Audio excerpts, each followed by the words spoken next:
दोस्तों, राम राम, जय श्री राम। क्या हाल चाल है? एकदम बढ़िया भाई। देखो, एकदम भयानक वाली धूप है और हवा एकदम भयानक चल रही है। और मैं अभी आया हूँ सुल्तानपुर, कुछ काम है और यहाँ पर कुछ कम काम कर रहा हूँ यहाँ पे। और देख सकते हो ये टंकी और ये देखो रोड है, यहाँ से गाड़ियाँ आ रही हैं और मैं यहाँ पे टहल रहा हूँ इसे।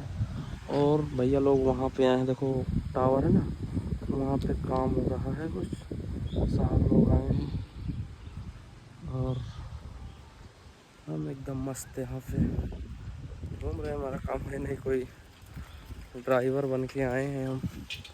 और देखो ये टंकी, इधर देखो पानी की टंकी है और ये देखो भैंस भाई गर्मी का मज़ा ले रही है। ये भी गर्मी का मज़ा ले रही है। हम भी टहल रहे हैं एकदम पूरा भयानक।